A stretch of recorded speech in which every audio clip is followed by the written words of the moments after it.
जय शनिदेव। प्रिय दर्शकों, मैं राजेश जोशी आपका फिर से ज्योतिष जागृति केवल सत्य कार्यक्रम में स्वागत करता हूं।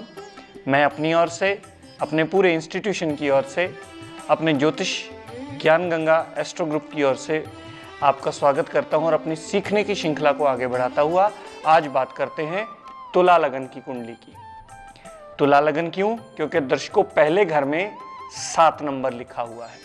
पहले घर में जो नंबर लिखा हुआ होता है वही राशि हमारी लगन राशि बन जाती है और उस राशि के मुताबिक हमारी सारी कुंडली चलती है। लेकिन दर्शकों, एक बात ध्यान देने योग्य है, मैंने पहले भी कही थी कि कभी भी कोई भी दान आप लगन की राशि के हिसाब से मत कीजिएगा। दान ग्रहों का होता है, लगन की राशियों के हिसाब से नहीं होता। अगर एक कुंडली का कारक ग्रह इल प्लेस्ड हो जाए तो वो अति मारक बन जाता है। वही मारक ग्रह अगर कहीं विपरीत राजयोग की स्थिति में आ जाए तो अच्छे फल देता है।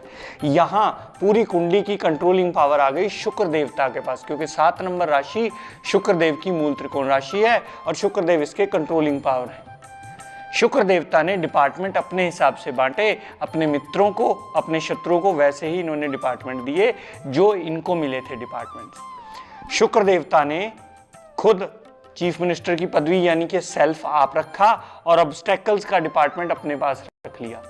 तो शुक्र देवता के पास पहले घर का मालिक बने और शुक्रदेव 8वें घर के मालिक बने। इस लगन कुंडली में शुक्र देवता को सबसे योग कारक ग्रह की पदवी प्राप्त है जब तक उनकी प्लेसमेंट कहीं गड़बड़ ना हो। शुक्र देवता ने मंगल देवता को अष्टम टू अष्टम थ्योरी के मुताबिक अति मारक बनाया। 8वें घर से द्वादश घर ये बना और लग्नेश की एंटी पार्टी। 8वें घर से 8वां ये, उससे द्वादश ये बना और लग्नेश की एंटी पार्टी। इसका मतलब मंगल देवता इस लगन कुंडली में अति मारक ग्रह बने जो शुक्र देवता की एंटी पार्टी है। शुक्र देवता ने बृहस्पति को क्या दिया? तीसरे घर का मालिक बनाया और छठे घर का रोग ऋण शत्रु दुर्घटना मुकद्दमा का मालिक बनाया। बृहस्पति देवता देवगुरु हैं और शुक्राचार्य दानव गुरु हैं। इन दोनों की आपस में अति शत्रुता नहीं है, लेकिन ये दोनों एंटी पार्टी हैं। ये दानवों में आते हैं, बृहस्पति देवता देवताओं में आते हैं।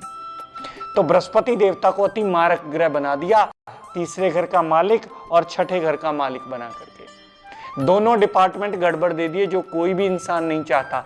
ना चाहता है कि मेरे भाई बहन बहुत ज्यादा हो, ना चाहता है कि रोग ऋण शत्रु दुर्घटना मुकद्दमा हो।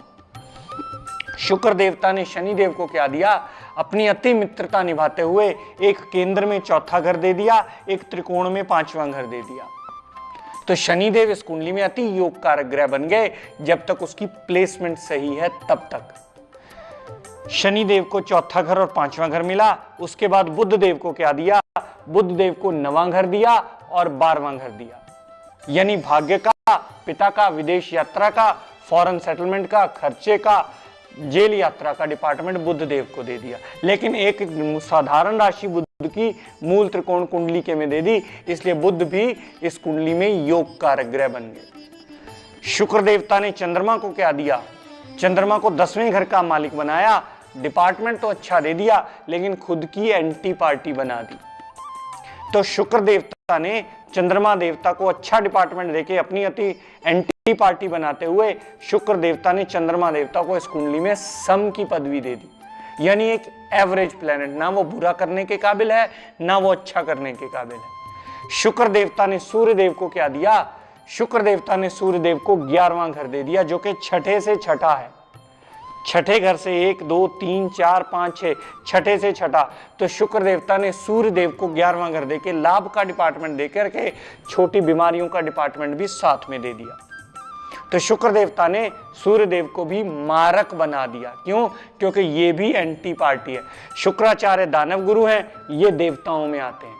सूर्य देव देवताओं में आते हैं, ये पापी ग्रह नहीं है दोस्तों। इस बात को ध्यान से समझ लीजिएगा। मैंने पहले भी कहा, अक्सर पोंगे पंडित जी होते हैं वो सूर्य और मंगल को पापी ग्रह ही गिनते हैं। वो पापी नहीं है, वो क्रूर ग्रह है। बात समझने की है कि क्रूरता मतलब होना, उसमें श्राप देने की कैपेबिलिटी है। पापी होना दानवों में आता है। ये सूर्यदेव देवताओं में माने जाते हैं।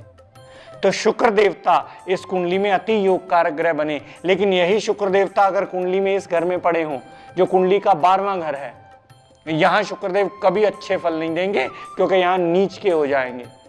जब उस इंसान की दशा अंतरदशा चल पड़ेगी, इस घर के रिगार्डिंग सारे नेगेटिव रिजल्ट्स हमें मिलेंगे। और किसी ने आपको अगर कुंडली का त्रिकोण देख करके शुक्र का जरकन या हीरा साथ में पहना दिया तो हमारे पल्ले कुछ नहीं रहने वाला, क्योंकि शुक्र देवता ही अति योग कारक होते हुए मारक ग्रह बन गए। अगर शुक्र देवता यहाँ छठे घर में आ गए, उच्च के तो हो जाएंगे, लेकिन रखेंगे यहाँ भी प्रॉब्लम्स ही, क्योंकि ये त्रिक स्थान है, प्रॉब्लमेटिक हाउस है। शुक्रदेव यहाँ 8वें घर में पड़े हों, ओन साइन के अपने घर में पड़े हों, तो भी ये प्रॉब्लम्स ही देंगे, क्योंकि शुक्र देवता गलत घर में ओन साइन के हुए हैं। लगन लौड़ी उठ के अष्टम में आ जाए, वो पूरी कुंडली को वीक कर देता है। वहां उसको पाठ पूजन करके, हाथ जोड़ के नमन करके और उसके दान करके इसको शांत करना पड़ेगा, ताकि इस घर की नेगेटिविटी वो इंक्रीज ना करे, इसको डिक्रीज कर दे। ग्रह कारक है शुक्र देवता, लेकिन अपनी प्लेसमेंट के हिसाब से बदल गया। एक परिवार में 2 बेटे हैं, एक बेटा बहुत अच्छा कमाता खाता है, दूसरा नहीं कमाता, सारे उसको गालियां जरूर देंगे। क्यों? क्योंकि वो अपनी ड्यूटीज को पूरी नहीं कर पा रहा है, इस वजह से। उसी तरह अगर प्लेनेट गड्ढा खा जाए, 6, 8, 12 में चला जाए, नीच हो जाए, वो कभी अच्छा रिजल्ट नहीं देता, चाहे जितना मर्जी योग कारक ग्रह क्यों ना हो। आप कोई भी कुंडली सृष्टि की उठा के देख सकते हैं, अगर उसका ग्रह वही कारक मारक बना हुआ तो अपनी दशा अंतरदशा में उसकी बस करा के रखेगा। मंगल देव कुंडली में जहां चले जाएंगे उस घर का नुकसान निश्चित है, चाहे उच्च के माता के घर में ही क्यों न चले जाएं। माता के रिगार्डिंग भी नुकसान, परेशानियां, टेंशन, दिक्कत परेशानियां। दाम्पत्य सुख पे अपने घर पे दृष्टि डाल के इसको थोड़ा स्टेबल जरूर रखेंगे। इसके रिगार्डिंग प्रॉब्लम, कामकाज के रिगार्डिंग प्रॉब्लम, लाभ के रिगार्डिंग प्रॉब्लम। मंगल की 4थी, 7वीं और 8वीं दृष्टि होती है। तो मंगल देवता जिस घर में भी जाएंगे सिवा प्रॉब्लम्स के कुछ नहीं देने वाले। जब उसकी दशा अंतरदशा चलेगी हमें नुकसान जरूर। मंगल देवता यहां आ जाएं, यहां वो नीच के हो जाएंगे। नीच के मंगल देवता काम काज में कभी बंदे की सेटलमेंट नहीं होने देंगे, पत्नी से कभी नहीं बनने देंगे, रोजी रोजगार पार्टनरशिप में कभी वो सक्सेसफुल नहीं हो सकता, क्योंकि इन दोनों के स्वामी नीच के हो गए। बात करते हैं बृहस्पति देवता की। बृहस्पति देव इस कुंडली के अति मारक ग्रह हैं, लेकिन सिर्फ 6, 8, 12 में वो विपरीत राजयोग की स्थिति दे सकते हैं, अगर वो लग्नेश कुंडली में बलि कहीं पड़ा होगा तो। अगर कुंडली में लग्नेश बलि नहीं होगा, कहीं वो भी वीक हो गया, कहीं 0 डिग्री हो गया, 29 डिग्री हो गया, अस्त हो गया, तो बृहस्पति 6, 8, 12 में भी और बुरा रिजल्ट देंगे। ये विपरीत राजयोग की पहली कंडीशन है। ये सारे झोला छाप पंडित विपरीत राजयोग तो बोलते हैं, लेकिन विपरीत राजयोग कभी एप्लीकेबल नहीं होता जब तक कुंडली में लग्नेश बलि ना हो। बृहस्पति देवता यहां पड़े हों, नीच के हो गए, माता से प्रॉब्लम्स, रोग माता को दे दिए, लड़ाई झगड़े माता के साथ, हर चीज प्रॉब्लम में माता की।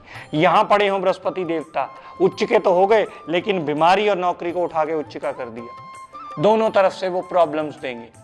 बृहस्पति देव अपने कारक भाव में पड़े हों, पिता को बीमारी दे दी। बृहस्पति देव यहां बैठे हों, लाभ को दिक्कत परेशानियां दे दी। बृहस्पति देव यहां बैठे हों, परिवार को परेशानियां दे दी।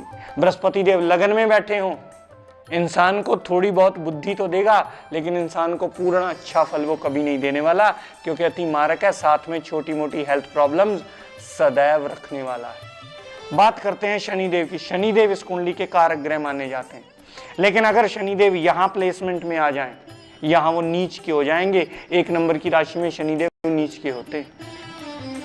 और आपको किसी पोंगे पंडित ने इसका पेंडेंट पहना के बीच में शनि का नीलम रतन जड़ के दे दिया और शनिदेव कुंडली में यहाँ नीच का पड़ा हुआ है, तो कभी पत्नी से नहीं बनने वाली। डाइवोर्स केस आपके सर पे खड़ा है। आपके झूठे अफेयर्स आपका साथ नहीं देंगे, आपकी बदनामी करवा देंगे।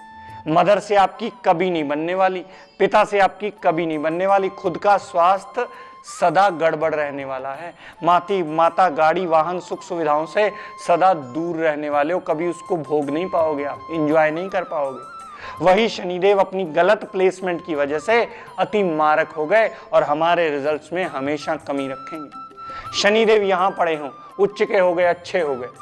शनिदेव यहाँ अच्छा रिजल्ट देने वाले हैं। सुख सुविधाएं और संतान को उठा करके सर के ऊपर रख लिया, उच्च का हो गया, बहुत अच्छा हो गया। सारी सुख सुविधाएं इंसान जिंदगी में भोग के जाता है। शनिदेव यहाँ पड़े हों, यहाँ पड़े हों, यहाँ पड़े हों, अच्छा रिजल्ट देंगे। यहाँ खराब करेंगे, यहाँ खराब करेंगे, यहाँ खराब करेंगे, यहाँ खराब करेंगे, हमेशा नुकसान करेंगे। अगर ये 3, 6, 8, 12 में पड़े हों तो, 7वें में पड़े हों तो भी नुकसान करेंगे, क्योंकि वहां नीच के हो जाएंगे। बात करता हूं इसके आगे बुध देव की। भाग्य का स्वामी है, खर्च का स्वामी है। अगर लगन में पड़ा होगा तो हम ये कुंडली देखते ही फर्स्ट इंस्टेंस में कहेंगे कि बच्चा बहुत भाग्यशाली है। अपना भाग्य उठा के अपना सर पे ऊपर रख लिया, और सर के ऊपर रखने से उसको एडवांटेज मिल गया। अपने पिता की सदैव आज्ञा के अधीन रहेगा। पिता की आज्ञा के अधीन रहने की वजह से यहाँ कारक बन गया। दृष्टि पत्नी पे पड़ी, पत्नी सुख में सदा संपन्न रहने वाला है। पार्टनरशिप में उसको हेल्प मिलने वाली है। तो बुध देव को यहाँ दिशा बल मिल जाता है। यहाँ पड़े हो बुध देव तो परिवार को उठा के भाग्य और खर्च दे दिया, अच्छा हो गया इंसान के लिए। बुध देव कर्म में पड़े हो, कर्म के लिए अच्छा हो गया, कर्म बुद्धि से जुड़ा हुआ होगा। बुध देव यहाँ पड़े हो, अच्छा हो गया लाभ के लिए, बंदे को लाभ की कमी कभी नहीं आती। बुध देव अगर 8वें में पड़े हो, पिता को उठा के प्रॉब्लम्स में रख दिया, लेकिन अगर खर्च के अकॉर्डिंगली स्थिति विपरीत राजयोग में आ गई तो वो हमें अच्छा फल दे सकती है। बुध देव 6ठे घर में पड़े हों, कभी अच्छा फल नहीं देंगे। सबसे बड़ा कारण कि वो नीच के हो गए, अपने पिता को उठा के नीचता में रख दिया, वो सदैव प्रॉब्लम्स देने वाला है।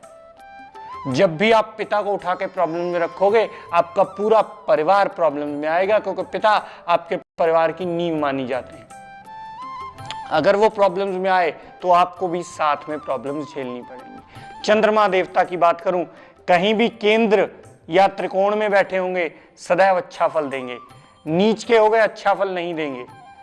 6, 8, 12 में चले गए अच्छा फल नहीं देंगे। अगर 11वें घर में गए तो अच्छा फल देंगे।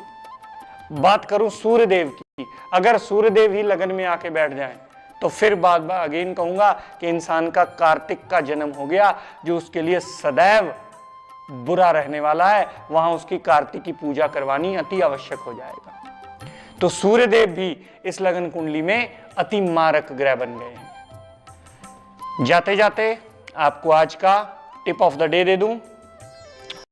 दर्शकों, आपने देखा होगा हम लोग रात को जब सोते हैं और सुबह जब उठते हैं, कई बार हमें 10 घंटे की नींद भी कम पड़ती है। उसके बाद भी जब उठते हैं, जब हम तो साउंड स्लीप या फ्रेश होकर नहीं उठते। हमें ऐसा फील नहीं होता कि हमारी सारी थकावट दूर हो गई। हमें ऐसा फील नहीं होता कि हमने पूरा रेस्ट ले लिया है। क्यों? क्योंकि हमारा सिर जो है वो नॉर्थ पोल है, और वो अगर कहीं गलत दिशा में रखा जाए या गलत दिशा में पड़ा हो सोते वक्त तो वो हमें प्रॉब्लम्स देता है। हमेशा नियम बनाइए, याद रखिएगा, जब भी आप रात को सोएं तो सदैव अपना सर साउथ की तरफ करके सोएं। अब बहुत सारे जातक ये कहेंगे कि साउथ कैसे पता चले जी हमें।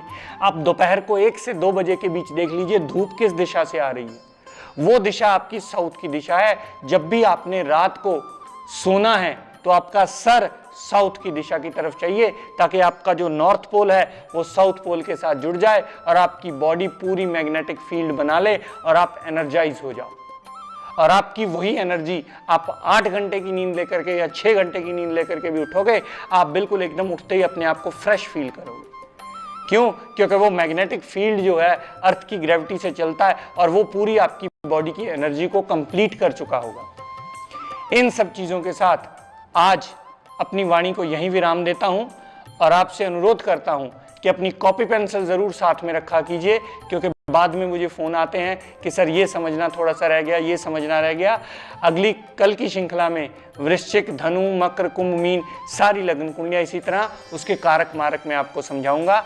इन सारी चीजों को बात करता हुआ अपनी वाणी को यहीं विराम देता हूं और आप सबसे विदा लेता हूं। प्रार्थना करता हूं कि शनिदेव हम पर, हमारे सारे परिवार पर, आप पर, आपके सारे परिवार पर और समस्त जीवात्मा पर अपनी कृपा दृष्टि, अपनी दया दृष्टि